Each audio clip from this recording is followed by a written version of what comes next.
तुर्तास या तासातल्या महत्त्वाच्या घडामोडींवर एक वेगवान नजर टाकूया 100 हेडलाईन्समधून। फलटणमधील महिला डॉक्टर आत्महत्या प्रकरणातील आरोपी गोपाळ बदनेचं शेवटचं लोकेशन पंढरपूर। बदनेचा पंढरपूर आणि बीड भागात पोलिसांकडून शोध सुरू। बदने हा मूळचा बीड जिल्ह्यातल्या परळीचा। फलटणच्या महिला डॉक्टरची आत्महत्या प्रकरणातला आरोपी प्रशांत बनकरला अटक। शारीरिक मानसिक छळाचे बनकरवर आरोप। पुण्यातल्या मित्राच्या फार्म हाऊसमध्ये लपून बसला होता बनकर। डॉक्टर महिलेचं बनकरच्या घरी वरच्या खोलीत होतं वास्तव्य। डॉक्टर महिलेच्या हातावर कुणी सुसाईड नोट लिहिली आहे का याचा तपास व्हावा। आरोपी प्रशांत बनकर निर्दोष असल्याचा कुटुंबियांचा दावा। आरोपींना फाशीची शिक्षा द्यावी, मृत डॉक्टर महिलेच्या कुटुंबियांची मागणी। तसंच दुसरा आरोपी गोपाल बदनेलाही अटक करण्याची मागणी। आरोपींना फाशीची शिक्षा झाल्यावरच आम्हाला न्याय मिळेल, मृत डॉक्टरच्या कुटुंबियांकडून भावना व्यक्त। फलटणमधील आत्महत्या केलेल्या महिला डॉक्टरने तिला पोलिसांकडून होत असलेल्या त्रासाबद्दल तक्रार दिली होती। आरोग्य विभागातले अधिकारी डॉक्टर धुमाळ यांच्याकडे गेली होती तक्रार, मात्र कारवाई न केल्यानं हे अधिकारी संशयाच्या भोवऱ्यात। गृह खात्याकडे फडणवीसांचं लक्ष नाही, लक्ष फक्त राजकारणाकडे। संजय राऊत यांचा फलटणमधील घटनेवरून निशाणा। असंवेदनशीलपणे गृह खात्याचा कारभार सुरू। पोलीस खातं विरोधकांवर लक्ष ठेवण्यासाठी ठेवलंय राऊतांचा हल्ला। भाजपच्या महान महिला नेत्या कुठे आहेत? संजय राऊतांचा फलटणमधील महिला डॉक्टर आत्महत्या प्रकरणावरून सवाल। पोलीस महासंचालकपदी महिला असतानाही राज्यात अशा घटना घडत असल्याची राऊतांची टीका। पालघरमध्ये साधू मारले गेले तेव्हा गप्पा होतात। डॉक्टर आत्महत्या प्रकरणावरून भाजपवर टीका करणाऱ्या संजय राऊत यांना नवनाथ बन यांचं प्रत्युत्तर। हे उद्धवजींचं नाही तर देवाभाऊंचं कायद्याचं राज्य अशी ही प्रतिक्रिया। लाडक्या बहिणीपेक्षा सुरक्षित बहीण योजनेची जास्त गरज। फलटणमधील डॉक्टर आत्महत्येप्रकरणी अंबादास दानवेंची फडणवीसांवर टीका। गृहमंत्री म्हणून फडणवीस नापास आहेत, त्यांनी राजीनामा द्यावा, दानवेंची मागणी। फलटणमधील उपजिल्हा रुग्णालयातील महिला डॉक्टर आत्महत्या प्रकरणामुळे भाजप आमदार सुरेश धस आक्रमक। प्रकरण फास्ट ट्रॅक कोर्टात चालवा, एसआयटी स्थापन करा आणि रुग्णालयातल्या अधिकाऱ्यांचीही चौकशी करा, सुरेश धस यांची मागणी। फलटणच्या उपजिल्हा रुग्णालयात आलेल्या रुग्णांच्या नातेवाईकांकडून पोलीस उपनिरीक्षक गोपाळ बदनेवर गंभीर आरोप। गोपाळ बदने महिलांची छेड काढायचा, तक्रार केल्यास पैसे मागायचा, रुग्णांच्या नातेवाईकांची तक्रार। नवी मुंबईतील सिडको जमीन घोटाळा प्रकरण। आमदार रोहित पवार यांनी केलेल्या आरोपांमध्ये तथ्य असल्याचं समोर। वन विभागाच्या चौकशीचा अहवाल माझाच्या हाती। बिवलकर यांनी तब्बल 1400 कोटी रुपयांची फसवणूक केल्याचं अहवालात नमूद।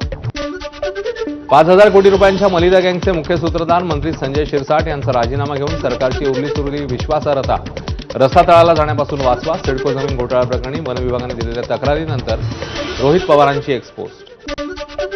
नवी मुंबई सिडको प्रकरणावरून रोहित पवारांकडून मुख्यमंत्री फडणवीसांना आव्हान। गृह विभागावर मित्रपक्षाचा प्रचंड दबाव, नाहीतर मित्रपक्षाचाच आमदार गळाला लावण्याचा प्रयत्न। मंत्री शिरसाट यांचा राजीनामा घेऊन या प्रकरणी तातडीने गुन्हा दाखल करा, रोहित पवारांची मागणी। आम्ही काही केलं असेल तर चौकशी करा, सविस्तर माहिती सिडकोकडे। सिडको जमीन घोटाळा प्रकरणी संजय शिरसाट यांची प्रतिक्रिया। रोहित पवारांकडून शिरसाट यांच्या राजीनाम्याची मागणी। मुंबई महापालिकेसाठी 150 जागांवर उमेदवार उतरवण्याचा भाजपचा प्रयत्न, तर शिंदेंच्या शिवसेनेला 65 ते 75 जागा देण्यास भाजप अनुकूल, सूत्रांची माहिती। राज आणि उद्धव समीकरणावरही ठरणार राजकीय गणित। महायुती कितीही गर्जना करू दे, मुंबईचा महापौर ठाकरे बंधूंचाच होणार। कोणत्याही पाठिंब्याशिवाय फोडाफोडी न करता महापौर ठाकरे बंधूंचा असणार, संजय राऊतांचं वक्तव्य। काँग्रेस नेते सचिन सावंत यांची भाजपवर टीका। मुंबईकरांनो, भाजपचे मुंबई अनसेफ आहे म्हणत एक्सपोज। उपमुख्यमंत्री एकनाथ शिंदे दिल्ली दौऱ्यावर। शिंदेंच्या दिल्लीत भेटीगाठी, भाजपच्या श्रेष्ठींची भेट घेण्याची शक्यता। ठाण्यातील तीनाथ नाका परिसरात ठाकरेंच्या शिवसेनेकडून महायुतीला डिवचणारे बॅनर। जिथे फायदा तिथे युती करू अशा आशयाचे बॅनर। ठाकरेंच्या शिवसेनेचे उपशहर प्रमुख तुषार रसाळ यांच्या माध्यमातून बॅनरबाजी। केंद्रीय मंत्री नितीन गडकरींनी भाजप नेत्यांचे कान टोचले। जुन्या कार्यकर्त्यांकडे लक्ष द्या, अन्यथा जितक्या जोरात वाढले तितक्याच जोरात खाली आल्याशिवाय राहणार नाही, गडकरींचं वक्तव्य। तर गडकरींनी कान टोचण्याचा कार्यक्रम हाती घेतलाय, पण त्यांच्या कान टोचण्याचा काही फायदा होतोय का, संजय राऊत यांचा सवाल।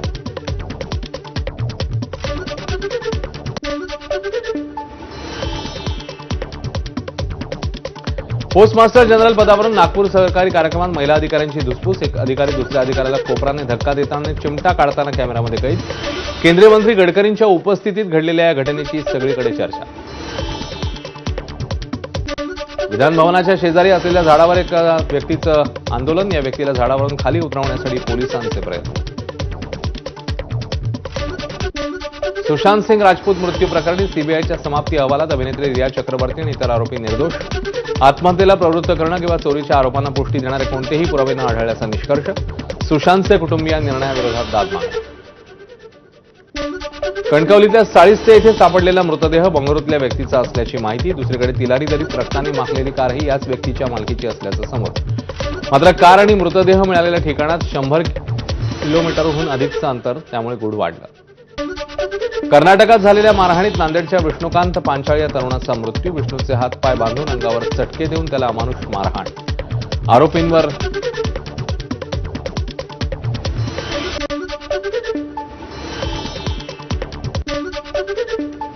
विरार पूर्वेच्या शिरसाड वज्रेश्वरी मार्गावर चालत्या ट्रकला भीषण आग. आगीत ट्रक जळून खाक. शॉर्ट सर्किट झाल्यानं आग लागल्याची माहिती.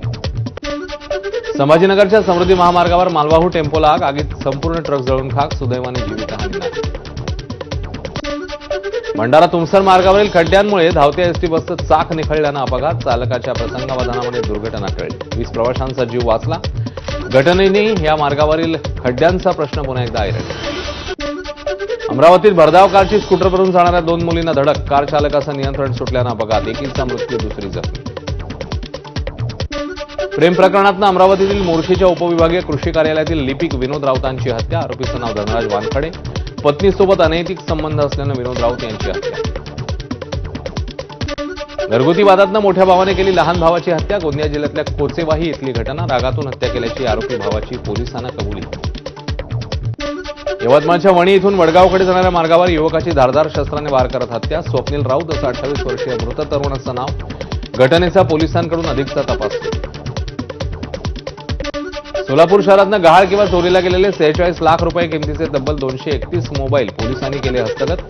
CEIR पोर्टलद्वारे मिळालेल्या माहितीच्या आधारे तपास. मोबाईल मूळ मालकांना सुपूर्द. धुळे जिल्ह्यातील शिरपूर तालुक्यात बिबट्याचा मुक्त संचार वाढल्यानं नागरिकांमध्ये भीतीचं वातावरण. वन विभागाने बिबट्याला जेरबंद करण्याची केली मागणी. चंद्रपूर मूल मार्गावरील केसलघाट इथे वाघिणीचा रस्त्यावरून जाणाऱ्या दुचाकी आणि चारचाकी गाड्यांवर हल्ल्याचा प्रयत्न करत असल्याचा व्हिडिओ व्हायरल. नाशिक त्र्यंबकेश्वर रस्त्यावर सुरू असलेल्या MMRDAच्या कारवाईला मुख्यमंत्री फडणवीसांकडून तात्पुरती स्थगिती. साधू महंत आणि स्थानिक नागरिकांनी मुख्यमंत्र्यांची भेट घेत भूसंपादनाच्या कारवाईला केला होता विरोध. छत्रपती संभाजीनगर ते वाशिम दरम्यानच्या एसटी प्रवासात एक प्रवासी 60,000 रोख, लॅपटॉप आणि महत्वाची कागदपत्र असलेली बॅग विसरले होते. एसटी कंडक्टरने प्रामाणिकपणा दाखवत ही रोकड, लॅपटॉप असलेली संबंधित बॅग व्यक्तीला परत केल्यानं त्यांचं कौतुक होतं. पश्चिम रेल्वे मार्गावर रात्रकालीन ब्लॉक. वसई रोड भाईंदर स्थानकादरम्यान अप आणि डाऊन जलद मार्गावर ब्लॉक. या कालावधीत काही लोकल बंद राहणार. रविवारी मध्य रेल्वे मार्गावर माटुंगा ते मुलुंड दरम्यान मेगा ब्लॉक. सकाळी 11 ते दुपारी 3:45 वाजेपर्यंत अप आणि डाऊन जलद मार्गावर ब्लॉक. ट्रान्स हार्बर रेल्वे मार्गावर उद्या मेगा ब्लॉक. सकाळी 11 वाजून 10 मिनिटांपासून दुपारी 4 वाजून 10 मिनिटांपर्यंत ठाणे ते वाशी आणि नेरूळ दरम्यान अप डाऊन मार्गावर ब्लॉक. ब्लॉक कालावधीत ट्रान्स हार्बर मार्गावर लोकल सेवा बंद राहणार. नागपूरसाठी मध्य रेल्वेची अतिरिक्त वातानुकूलित सुपरफास्ट विशेष गाडी CSMT स्थानकावरून आज रात्री 12:20 विशेष गाडी नागपूरकरता रवाना होणार. नागपूरहून आज संध्याकाळी 6:10 विशेष गाडी मुंबईसाठी रवाना होणार. दिवाळीच्या सुट्ट्यांमुळे तुळजाभवानी मंदिरात प्रचंड गर्दी. तुळजाभवानी मंदिरातील महाद्वार भाविकांसाठी बंद. शनिवार आणि रविवार घाटशीळ मार्गे दर्शन घेता येणार. राज्यात येणाऱ्या बांगलादेशी घुसखोरांना आता आळा बसणार. बांगलादेशींची ब्लॅकलिस्ट तयार करून रेशन कार्डची पडताळणी करण्याचे राज्य सरकारचे निर्देश. शिधापत्रिकेसाठी नव्या मार्गदर्शक सूचनाही जारी. वाशिम अकोला हैदराबाद राष्ट्रीय महामार्गाचं काम अपूर्ण. वाशिम शहरातील 13 पैकी 9 किलोमीटरच्या रस्त्याचं काम अतिशय संथ गतीने सुरू. अपूर्ण रस्त्यामुळे ठिकठिकाणी अपघात. वाहनधारकांची मोठी दमछाक. ऑक्टोबर महिन्यात मुंबईत 2025 मधील सर्वाधिक खराब हवेच्या गुणवत्तेची नोंद. दिवाळीच्या कालावधीत म्हणजे 18 ते 22 ऑक्टोबर दरम्यान मुंबईतल्या हवेची गुणवत्ता नीचांकी पातळी. मुंबईसह ठाणे, पालघर, रत्नागिरी, रायगड जिल्ह्यात पुढील 2 ते 3 दिवस मेघगर्जनेसह पावसाची शक्यता. विदर्भ, मराठवाड्यातही हलक्या ते मध्यम पावसाचा अंदाज. सिंधुदुर्ग जिल्ह्यात पावसाची रिपरिप. अरबी समुद्र आणि बंगालच्या उपसागरात कमी दाबाचं क्षेत्र तयार झाल्यानं पावसाला सुरुवात. समुद्रामध्ये वादळ सदृश स्थिती निर्माण झाल्यानं मासेमारीवर परिणाम. जिल्ह्यासह गुजरातमधील बोटी देवगड बंदरात आश्रयाला. 28 ऑक्टोबरपर्यंत जिल्ह्यामध्ये वादळी वाऱ्यासह पावसाचा अंदाज. नागपूर शहरात तसेच जिल्ह्यातल्या अनेक भागात सकाळपासूनच पावसाची रिपरिप. हवामान विभागाकडून विदर्भात पुढील 48 तास पावसाचा येलो अलर्ट. जळगाव जिल्ह्यात काल हलक्या ते मध्यम स्वरूपाच्या पावसाच्या सरी. रब्बी हंगामातील गहू, हरभरा, मका या पिकांसाठी पाऊस फायदेशीर ठरणार. कापूस पिकाचं मात्र नुकसान होण्याची शक्यता. वर्ध्याच्या सेलू, वायगाव आणि हिंगणघाट परिसरात पावसाच्या सरी. रब्बीतील पिकांसाठी पाऊस फायद्याचा, मात्र या पावसाने बाजार समितीला माल भिजत असल्यानं शेतकऱ्यांचं नुकसान. बीड जिल्ह्यात कालपासून पावसाची हजेरी. पावसाच्या काढणीला आलेल्या पिकांना फटका, विशेषतः कापूस आणि तुरीचं नुकसान.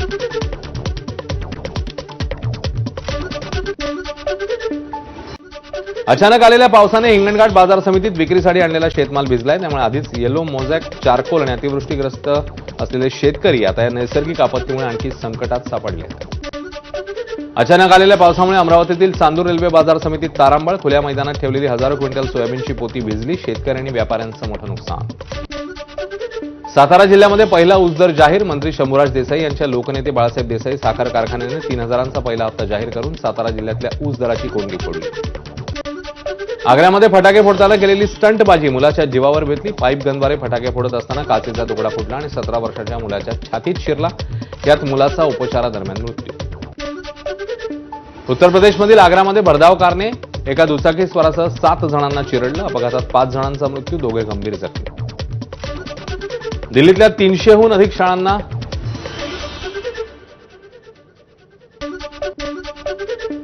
दिल्लीमधील 300हून अधिक शाळांना बॉम्बने उडवण्याच्या धमकीचा मेल. पोलिसांकडून शाळांमधील इमारती रिकाम्या करत तपासणी, मात्र ही अफवा असल्याचं तपासणी अंती समोर. दिल्ली विमानतळावर उत्पादन शुल्क विभागाची मोठी कारवाई. यांगूनहून आलेल्या एका महिला प्रवाशाकडनं सुमारे 1 किलो सोनं जप्त. महिलेने अंतर्वस्त्रांमध्ये 997.5 ग्रॅम वजनाची 6 सोन्याची बिस्किटं लपवली. दिल्लीच्या हवेची गुणवत्ता शुक्रवारी काहीशी सुधारली. हवा आता वाईट या श्रेणीत असून 4 दिवसांपूर्वी दिल्लीची हवा अतिशय वाईट या श्रेणीत होती. भारताची तिन्ही सेनादलं पाकिस्तानच्या सीमेवर करणार युद्धाभ्यास. 30 ऑक्टोबर ते 10 नोव्हेंबर दरम्यान करणार सराव. ऑपरेशन सिंदूर नंतर प्रथमच तिन्ही सेनादलांच्या एकत्रित कवायत. या होत्या वेगवान घडामोडी. इकडे